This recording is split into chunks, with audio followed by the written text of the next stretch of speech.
Hello everyone, welcome to my channel. So आज हम cover करने वाले हैं कॉर्पोरेट गवर्नेंस। या आपके नेट जेआरएफ के एग्जाम के लिए, किसी भी पीएससी गवर्नमेंट असिस्टेंट प्रोफेसर के एग्जाम के लिए, या चाहे आप कॉमर्स मैनेजमेंट के स्टूडेंट्स हैं, आप सभी के लिए टॉपिक इम्पोर्टेंट है और आपको इससे काफी ज्यादा हेल्प मिलेगी। तो आइए इसे हम स्टार्ट करते हैं।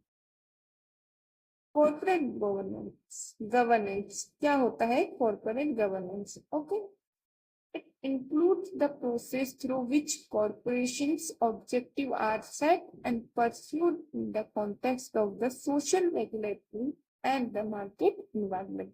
एक ऐसी प्रोसेस जिसमें कॉरपोरेशन के ऑब्जेक्टिव को सेट किया जाता है, अपनाया जाता है, किसके कॉन्टेक्स्ट में? Socially, regulatory and market environment के कॉन्टेक्स्ट में ऑब्जेक्टिव सेट किए जाते हैं कॉरपोरेशन के और उसे अपनाया जाता है। Okay, this include monitoring the actions, policies, practices and decision of corporation, their agents and affected stakeholder. ये क्या मॉनिटर करता है? एक्शंस को, पॉलिसीज, प्रैक्टिसेस जो होती है, डिसीजन होते हैं कॉरपोरेशन के, there agent and affected stakeholder. Okay, corporate governance practices can be seen as attempt to align the interest of stakeholders. Okay, इसको हम और अच्छे से पढ़ेंगे डेफिनेशन को। क्या होता है corporate governance? The set of rules, policies and processes used to oversee and administer a firm. एक मतलब ऐसी रूल्स, पॉलिसी या एक ऐसी, मतलब हम बोल सकते हैं नीति बोल सकते हैं या नियम बोल सकते हैं, मीन्स रूल पॉलिसी ऐसी सेट करना जो कि एक फर्म को एडमिनिस्टर करे। ओके, इसके क्या होते हैं? 4 पिलर्स होते हैं।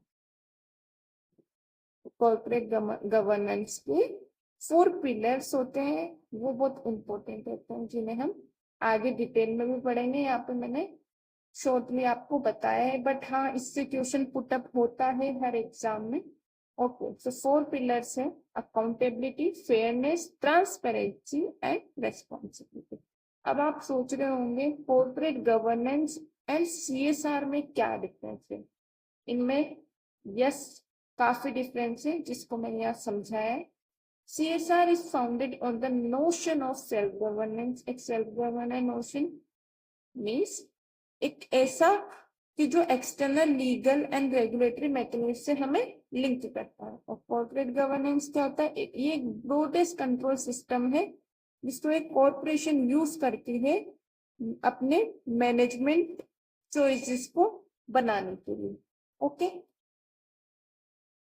अब हम प्रिंसिपल पढ़ेंगे कॉर्पोरेट गवर्नेंस के। अकाउंटेबिलिटी मीन्स आंसरेबल होना चाहिए, obligated to take responsibility for one action होना चाहिए। By doing so, two things can be ensured that the management is accountable to the board of director. Management को क्या होना चाहिए? अपने बोर्ड ऑफ डायरेक्टर के प्रति भी अकाउंटेबल होना चाहिए। That the board of director is accountable to shareholder of the company. Board of director को शेयर होल्डर कंपनी के प्रति अकाउंटेबल होना चाहिए। This principle gives confidence to shareholder in the business of the company that in case of unfavorable situation, the person responsible will be held in charge. Okay. Fairness gives shareholder an opportunity to voice their grievance and address any issue relating to the violation of shareholders right. Fairness होनी चाहिए, उससे क्या होता है? Share holder को जो भी उनकी कोई भी शिकायत हो या कुछ भी एड्रेस हो, उसको इश्यू को सोल्व करने के लिए उसके पास में, शेयर होल्डर के पास में राइट होना चाहिए। The principle deals with the protection of shareholders right, treating all shareholders equally without any personal favouritism and granting redressal for any violation of rights. मतलब कि फेयरनेस होनी चाहिए, किसी के साथ भी भेदभाव नहीं होना चाहिए, सबको इक्वली ट्रीट करना चाहिए, नो फेवरेटिज्म नहीं होना चाहिए। ओके, और सबके जो भी ग्रीवेंस है या जो भी वो इश्यूज है उनका सॉल्यूशन होना चाहिए। Transparency, providing clear information about a company's policy and practices and the decision that affected the right of shareholder represent transparency.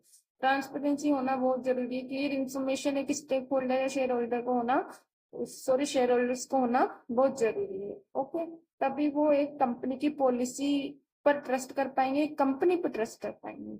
इसलिए कंपनी की पॉलिसीज और जो भी उनके प्रैक्टिस रूल्स वगैरह होते हैं उसकी क्लियर इंफॉर्मेशन शेयर होल्डर को होनी चाहिए। This helps to build trust and a sense of togetherness between the top management and the stake holder. इससे क्या होगा, उनके बीच में ट्रस्ट आएगा।